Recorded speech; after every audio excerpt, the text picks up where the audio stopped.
ಅದಕ್ಕೋಸ್ಕರ ಯತ್ನಾಳ್ ಅವ್ರನ್ನ ಸವಾಲ್ ಹಾಕಿದ್ದಾರೆ ಸರ್. ನೀವು ರಾಜೀನಾಮೆ ಕೊಟ್ಟು ಬನ್ನಿ, ನಾನು ರಾಜೀನಾಮೆ ಕೊಟ್ಟು ಬರ್ತೇನೆ, ನಿಮ್ಮ ಕ್ಷೇತ್ರದ ನೀವು ನನ್ನ ಕ್ಷೇತ್ರದ ಯಾರು ಗೆಲ್ತಾರೆ? ಮುಗಿದ ಹೋದ ಅಧ್ಯಾಯದ ಬಗ್ಗೆ ಯಾಕೆ ಮಾತನಾಡ್ತೀರಿ ಪದೇ ಪದೇ? ನಾನು ಅದ್ರ ಬಗ್ಗೆ ಹಲವಾರು ಬಾರಿ ಹೇಳಿದ್ದೇನೆ. ಅವ್ರ ವಿಚಾರ ತೆಗೆದುಕೊಂಡು ನಾವು ಮಾತನಾಡೋದಿಲ್ಲ. ಅವ್ರ ಬಗ್ಗೆ ಚರ್ಚೆನೂ ಕೂಡ ಮಾಡಿದ್ದೀವಿ. ದಿನವನ್ನು ಆಚರಣೆ ಮಾಡಿದ್ದೇವೆ. ವಿಶ್ವದ ಅತಿದೊಡ್ಡ ಒಂದು ರಾಜಕೀಯ ಪಕ್ಷ ಅಂದ್ರೆ ಭಾರತೀಯ ಜನತಾ ಪಾರ್ಟಿ.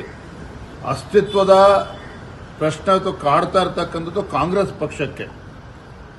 ದೇಶದಲ್ಲಿ 400ಕ್ಕೂ ಹೆಚ್ಚು ಸಂಸದರನ್ನ ಹೊಂದಿದ್ರು ಕಾಂಗ್ರೆಸ್ ಪಕ್ಷದವರು. ಇವತ್ತು ಎಂಥ ಪರಿಸ್ಥಿತಿ ಬಂದಿದೆ, ಯಾವ ಪರಿಸ್ಥಿತಿ ಬಂದ್ಬಿಟ್ಟಿದೆ ಕಾಂಗ್ರೆಸ್ ಪಕ್ಷದವರು. ಹಾಗಾಗಿ ಬಿಜೆಪಿಗೆ ಅಸ್ತಿತ್ವದ ಪ್ರಶ್ನೆ ಕಾಡ್ತಾ ಇಲ್ಲ. ಬಿಜೆಪಿ ಸುಭದ್ರವಾಗಿದೆ. ಕರ್ನಾಟಕ ರಾಜ್ಯದಲ್ಲಿ ನಮ್ಮದೇ ಆದ ತಪ್ಪಿನಿಂದ ನಾವು ಅಧಿಕಾರದಿಂದ ನಾವು ಹಿಂದೆ ಹೋಗಿದ್ದೇವೆ, ವಿರೋಧ ಪಕ್ಷದಲ್ಲಿ ಕೂತಿದ್ದೇವೆ.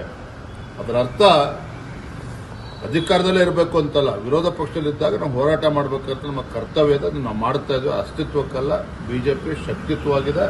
ನಮ್ಮ ಅಸ್ತಿತ್ವ ಅನ್ನೋದನ್ನ ಈ ಯಾತ್ರೆ